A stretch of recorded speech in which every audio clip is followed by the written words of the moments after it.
Hey guys, it's all about 28 June 2026. So it's a polio day అనమాట.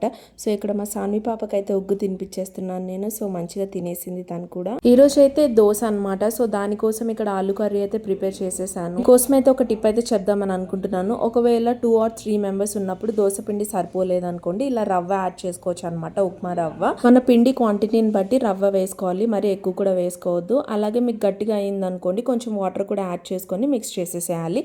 ఒక 10 minutes ముందు అలా కలుపుకుంటే సరిపోతుంది దోశ వేసే ముందు. మా బుచ్చితల్లికి అయితే కొనిచ్చిన టాయ్స్ వద్దు, కానీ ఇలా ఈ మధ్య అయితే ఈ బట్టల క్లిప్ అలవాటు చేసుకుంది అనమాట. ఎలా చూసి ఎలా నవ్వుతుందో చూడండి, ఐస్ చేస్తుంది అనమాట. ఇల్లంతా మొత్తం టాయ్సే ఉంటాయి. సో నేనైతే ఇక్కడ దోశ వేసేసాను, ఎంత బాగా వచ్చింది కదా.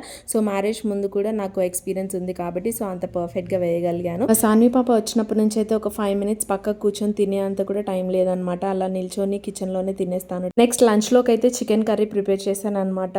చూస్తుంటే ఎంత ఎమ్మీ ఉంది కదా.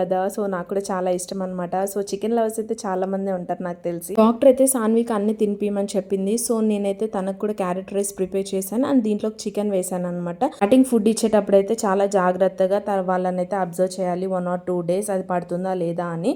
సో నేనైతే ఇక్కడ చికెన్ ని చిన్న చిన్న స్లైసెస్ లాగా చేసి రైస్ లో అలా మిక్స్ చేసి తినిపించేస్తున్నాను అనమాట. అబ్బా ఒక్కసారి చెప్పాను ఇది హెయిర్ అని, అప్పటి నుంచి ఇంకా నా హెయిర్ ని ఇలా లాగుతూనే ఉంటుంది. ఇక్కడ వేర్ ఇస్ యువర్ హెయిర్ అంటే చూపిస్తుంది. ఈసారి అయితే మా ఇంటి దగ్గరలో ఉన్న హాస్పిటల్లోనూ వేయిస్తున్నాం అనమాట. సో దగ్గరే కదా అని లంచ్ అంతా చేసుకొని అప్పుడు వెళ్తున్నాము. లాస్ట్ టైం అయితే మా అక్క వాళ్ళ ఇంటి దగ్గర వేయించాను. సాన్వి అప్పుడు 6 months ఉండే, ఇప్పుడైతే తను 14 months. సో ఇక్కడ హాస్పిటల్ దగ్గరికి అయితే వచ్చేసాము. If you're a new mom then కంపల్సరీగా 5 years లోపు ఉన్న పిల్లలకైతే ఈ డ్రాప్స్ అయితే వేయించాలి. సాన్వి చూడండి అసలు ఎలా చూస్తుందో. అప్పుడు అంటే చిన్నగా ఉండే కదా 6 months. సో ఇప్పుడైతే కొంచెం తెలివి వచ్చింది.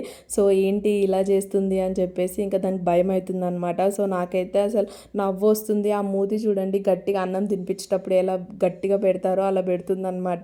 అండ్ లాస్ట్కి ఇంకా 2 drops అయితే వేసేసింది ఎలానో అలా. అండ్ ఇక్కడ ఏడ్చేసింది. ఇంకా వాళ్ళ డాడ్ దగ్గరికి అయితే వెళ్ళింది అనమాట. ఈ 2 drops వాళ్ళ లైఫ్ సేవియర్ అవ్వచ్చు. అందుకే కంపల్సరిగా ఈ పోలియో డ్రాప్స్ అనేటిది మిస్ అవ్వకుండా 5 years లోపు ఉన్న పిల్లలకైతే వేయించండి. ఇంతగా ఎందుకు చెప్తున్నానంటే పోలియో మైలైటిస్ అనే ఒక వైరల్ డిసీజ్ అనమాట. అది ఎఫెక్ట్ అవుతే మాత్రం వితిన్ హవర్స్ లో మన బాడీని పారలైజెస్ చేస్తుంది అనమాట. ఎందుకంటే అది డైరెక్ట్ గా నర్వస్ సిస్టమ్ ని ఎఫెక్ట్ చేస్తుంది.